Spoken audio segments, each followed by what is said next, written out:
My biggest wish for my future self, both physically and mentally, is just to be able to be more zen, to find my place of peace and a sanctuary wherever I am, and to just not overthink and not overwork and just lean into life a little more. That's what I hope I find as I get older. So, my number one advice for living your healthiest life is to always chase your passion or your dream. Whatever your special gift is, your talent, if you found it, chase it and do it. Whether it's a hobby or a living, it will change your life and keep you happy, and it'll help you achieve your dreams. Staying curious is the key to living a long and happy life. First of all, what do you think about this? Do you agree? Do you not?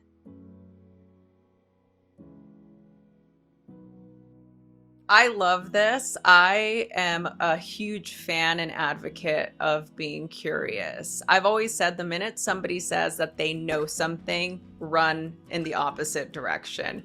I really do feel like we're all having this human experience, and part of the magic of life is to be able to stay curious and ask questions and build relationships and join communities and learn information. I mean, it really is what keeps us in an open state, as opposed to the moment that you know something and you're committed to a belief system, you do create walls around you because you're so focused on the knowledge or what you know. So it can keep you from learning something new or having a different perspective. You know, for me, I've always been a big fan of being open, being curious, and being creative. And I really attribute a lot of my life's journey to being curious. If I wasn't a curious, 15-year-old growing up in East LA during the LA riots, I would have never achieved the level of accomplishment I have now. So I love this. I think more of us need to be curious, more of us need to be open, and being curious never goes out of style. From a nutrition perspective, I always want my patients to be curious. I tell people, branch out. Don't be afraid to try new foods, and it's a fantastic way to expand your palate.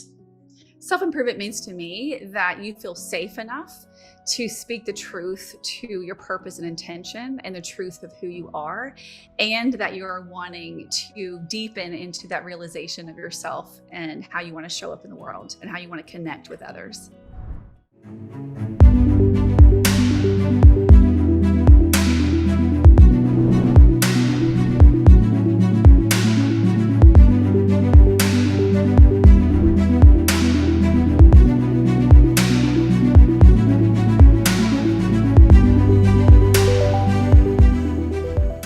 Often some of these habits that we're trying to change get triggered from having a really stressful day, or we've come home and we're exhausted and our brain just says, screw it, I'm just going to do my old habits. I know eating healthy would be good for me, but I'm just going to order out.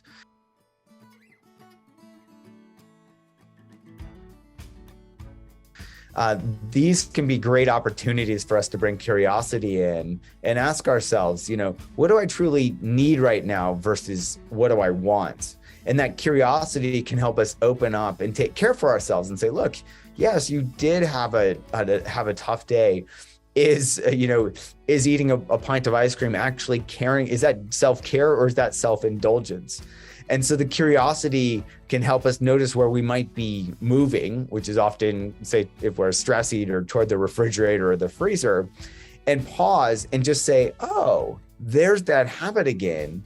Is this really self-care? And be curious. And even if we do it, care for ourselves, it's like, okay, what can I learn from that? Can I lean into that? Can that obstacle become the way, in terms of the way that I can learn how my mind works, and then eventually learn how to work with my mind? Curiosity is a very energizing kind of secret to full engagement in the world.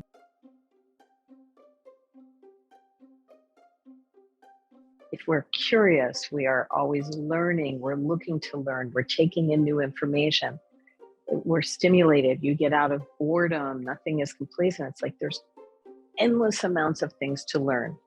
And if we consider ourselves lifelong learners, there's always something to get excited about. Learning is fun. Learning is expansive. We can do things with knowledge. If you can identify the way you learn best, and then that's what you do, it's a highly efficient way to take in new information, to indulge your curiosity and really move forward toward whatever skill set you're trying to master. Lots of people want time to learn, wish they had more time to learn, more time to read, more time for hobbies, more time to do stimulating things that kind of enrich them. The question is, does a hobby actually make the nature of all the rest of your time more efficient and more effective? And the answer to that is 100% yes. That the addition of a hobby into an already packed schedule actually has the effect of making you more efficient in all the other things you're doing. Science has proven that, studies have proven that. So find the thing that brings you joy.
Curiosity really is a source of motivation that can get us through all different stages of our life.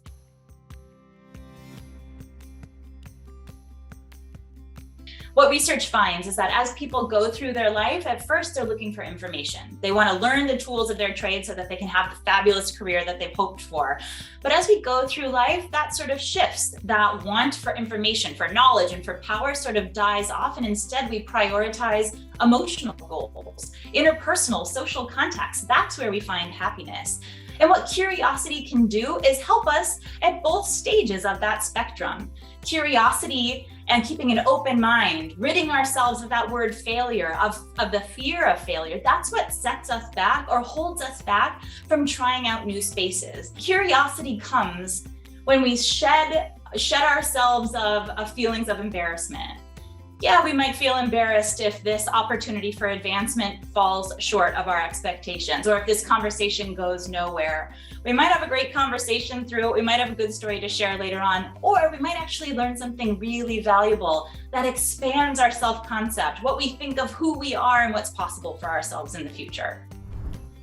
I think people have the wrong idea about self-esteem. A lot of people have the wrong idea about self-esteem. Often we're chasing it. Or we think we need to curate it in other people. We want to cultivate it in our children. We want to bring it out in our employees. We want to support our friends' positive self-esteem and sense of themselves. But what that does when we focus on just cultivating that positive sense of self is that it makes us afraid to face an obstacle because we think it's diagnostic of our inabilities. It makes us afraid to try new things. It reduces our curiosity because we're afraid that it might pull us down or pull other people down.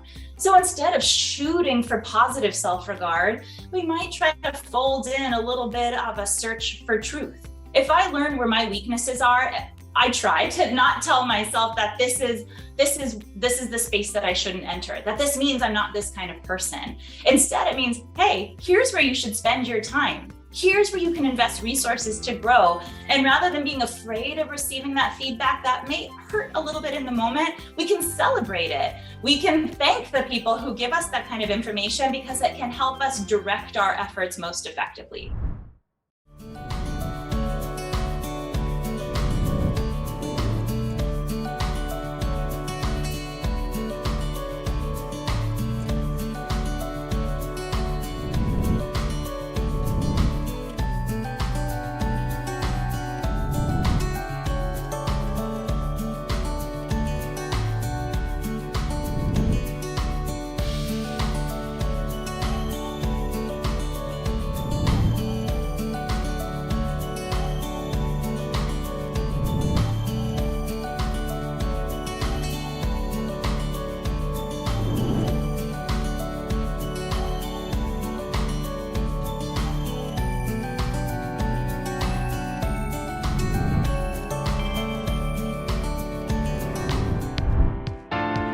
Take a deep breath in. Mindset is everything. I'm not 90 for nothing. Small steps, one motion. Your mind, your body will thank you.